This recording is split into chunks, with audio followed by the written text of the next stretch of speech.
Gariadhar one વિભાગની ટીમે ચોક્કસ બાતમીના આધારે મસ્જિદ નજીક આવેલા ગંગા રેસ્ટોરન્ટ ઉપરના રહેણાંક મકાનમાં દરોડો પાડી ગેરકાયદેસર રીતે પાંજરામાં કેદ રાખવામાં આવેલા 22 પોપટને સુરક્ષિત રીતે મુક્ત કરાવ્યા છે.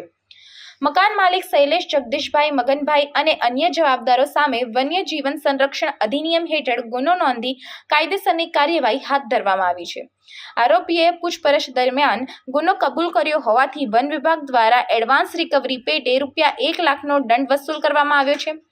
વન વિભાગે નાગરિકોને અપીલ કરી છે કે કોઈ પણ જંગલી પક્ષી કે પ્રાણીને ગેરકાયદેસર કેદમાં રાખવામાં આવે તો વન વિભાગને તાકીદે જાણ કરવી.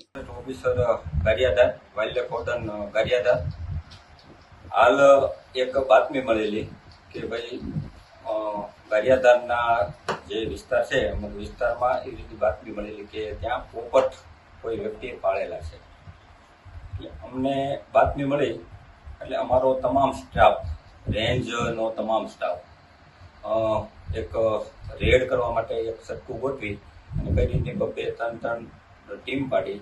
એમાં અમારા મહેરબાન DCF સાહેબ ગોવિંદજી સરવૈયા, ACF સાહેબ શ્રી બ્રહ્મ ભટ્ટ સાહેબના માર્ગદર્શન હેઠળ તથા મારી આખી ટીમના માર્ગદર્શન હેઠળ અમને આજે એક સફળતા મળી છે.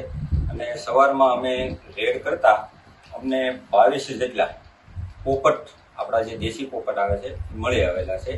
અને તે તોમતદારને અમે પકડી અને કાયદેસરની કાર્યવાહી કરેલી છે. અને આપ મીડિયા દ્વારા હું એટલું આમ જનતાને એટલું ચેતવવા માગું છું કે કોઈ પણ વન્ય પ્રાણીને કોઈ પણ રીતે ગોધી રાખવું, એનો રંજાડ કરવું, આવું ન કરે. કારણ કે એમાં વાઇલ્ડલાઇફ એક્ટ 1972માં કાયદામાં બહુ વધારે સજાની જોગવાઈ છે. એના માટે કોઈ પણ આવી રીતનું ન કરે એના માટે હું તમારા થકી વિનંતી કરું છું. અને આ ગુના પેટે અમે એડવાન્સ રિકવરી પેટે ₹1 લાખ વસૂલાત કરેલી છે.